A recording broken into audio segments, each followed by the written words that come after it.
to it with her. Just all these like goofy things, and I think our sister would like. Maybe Israel. So this year she came over and she was like, "What you like this year?" I was like, "Oh, sorry. Your birthday." We don't have too much to do today. She's still little. I was like, live it up. So when you told me that, I was trying to look it up online, and there were not They any just current put this pictures. up. Like, I know it's you. I don't know what kind I'm of just going to tell you. job they did. They're flipping it inside out. Okay. It's like it cuts out the middle.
temperatures, and so we were concerned about that. And so this will luckily give us a little room to complete that part when the weather is warmer, but we're still hoping to complete that in very early 2025. The zoning people's is there in the back. There's anything. Oh, yeah, I didn't realize what was happening here. Okay, there is nothing on the Public Safety Committee report, but I did not realize, I'm sorry, that we had other people here for an agenda item at the end. So we will move that up we will go to the Building and Zoning Committee report with Commissioner Carbone. Okay, so my first item on the Building and Zoning Committee report is a resolution to approve a lot line revision plan of Justin Stopford for parcels located at 5 and 10 Allen Street. This application has been reviewed by the Township Planning Commission, Delaware County Planning Commission, and the Township Engineer. The application is recommended for approval with the conditions set forth in Resolution 2024-22. I'd like to make a motion to adopt Resolution number 22 of 2024, granting approval for the proposed lot line revision plan of Justin Stopford for parcels located at 5 Allen Street and 10 Allen Street in Nether Providence Township. Okay, I was going to say I don't have that one. You just made a motion? Yes. Okay, second. Any questions or comments? Okay. Everyone who agrees say aye. Aye. Any nays? All right, and the motion passes 6-0. Okay. Thank you. Sorry, I did not realize you guys did that. Okay. You're welcome to stay. It looks like he's set for the. Yeah. You You gotta go, not goldfish, we'll travel. So, What's that? Yeah. Sorry. stay for the rest. The next zoning hearing, the last thing on my agenda is the next zoning hearing board meeting will be held Monday, December 16th, and it includes 3 items. 903 Winding Lane, and they are requesting several variances in order to construct an addition. 300 Beach Road, requesting a variance to construct an addition in the rear yard, and 600 South Providence Road, which is the Springhaven Club, and they're requesting a variance to permit a fence to be constructed at a height of 8 feet in lieu of the normal maximum allowable height of 6 feet. And that's Monday, December 16th, so this upcoming Monday. And that is it. All right, thank you. And we will go back up to Finance and Administration Committee report with me, although I'm going to turn that over to Assistant Manager Katie Kennedy to discuss the 2024 budget. She put together a nice presentation we're going to run through.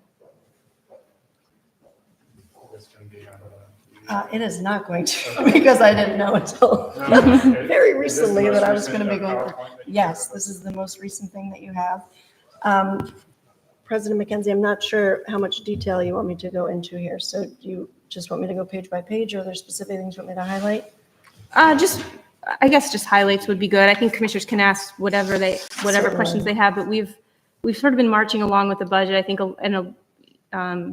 anyone following along in our meetings has noticed we started out with some serious concerns, especially regarding our pension obligation, but I think have really ended up in a pretty good place. So just a couple highlights on how we got there.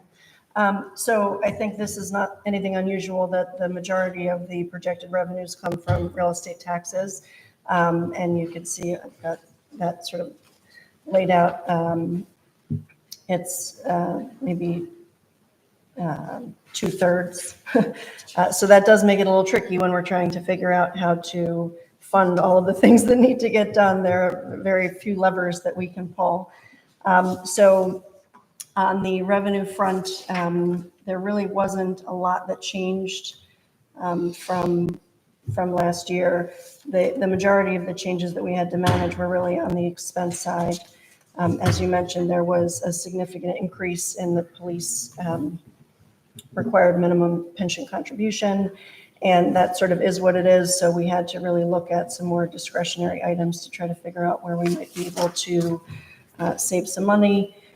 Again, though, there really just isn't terribly much that we can do because so much of our budget does go to public safety and public works. And obviously, those are things that we need and we don't want to skimp on. So we did try to do what we could to address some discretionary expenses. There were some projects that we pushed from 2025 into the following year. And I really think where we are at this point is probably as tight as, as we're going to get it. So I don't know if you want to go through what the end result was as far as the tax impact. I'm happy to do that. Yeah, just super quickly. Sure. So the millage rate that we're looking at is 3.595 mils, which is an equivalent tax increase of 3.91%. We really worked very hard to keep that below a 4% increase. Again, everything's getting more expensive and it's getting more and more difficult to try to manage the expenses. So I feel that this is a good result after many, many discussions. No, agreed. Thank you for that. And just as a reminder, we have sort of a static base. This is not, we don't have an income tax. So if you have an income tax, as incomes rise, you don't have to increase the rate. Revenues will rise as incomes rise. When you have sort of a static tax base with, assessments, reassessments occurring somewhat few and far between with respect to the whole, the only way to increase revenues is to increase the rate. As our assistant manager was saying, we have insurance and personnel expenses where we have cost of living adjustments. And we as a board, at least since I've been on the board for the last 7 years, have felt that somewhere between 3% and 4% is fiscally responsible in that we are keeping up with our expenses and continuing to fund the fund balance, but also trying to keep things reasonable for our residents. And so even though we had a very high MMO increase, which is the amount that we're required to put into the police pension plan, which really is the result of some actuarial computations and really nothing sort of to do with the health of the pension plan or anything like that. That was a lot to absorb in 1 year. And so we ended up at 3.91, which I think we're pretty proud of. There was some really hard work put into the budget this year.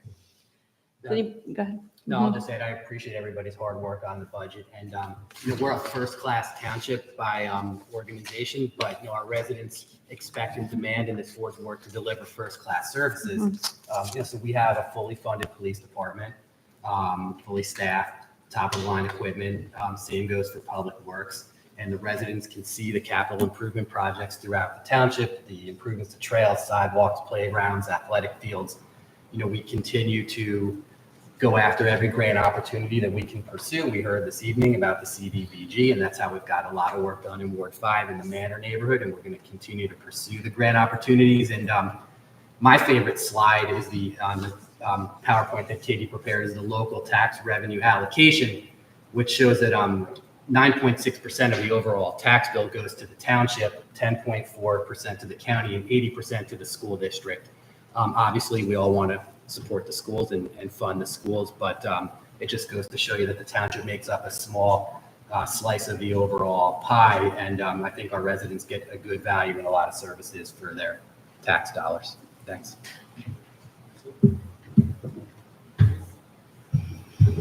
Okay, and so we will be adopting the budget next week, and I believe we have all inputs and everything we need, so there should be sort of no changes there. It's just a timing thing with when we did the first reading of the budget in November.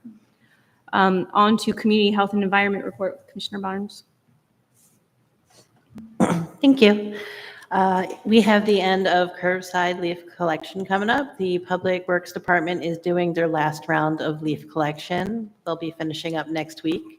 So if your leaves are not out by Monday, you will have to bag the leaves and schedule a pickup for the second Tuesday in January. Residents may call 610-566-4516 to get put on the pickup list. And secondly, the extreme dry weather notice from the fire marshal has been lifted December 5th. And that is the end of my report. Thank you. And there is nothing on the Infrastructure and Public Works Committee report. And so on to the manager's report.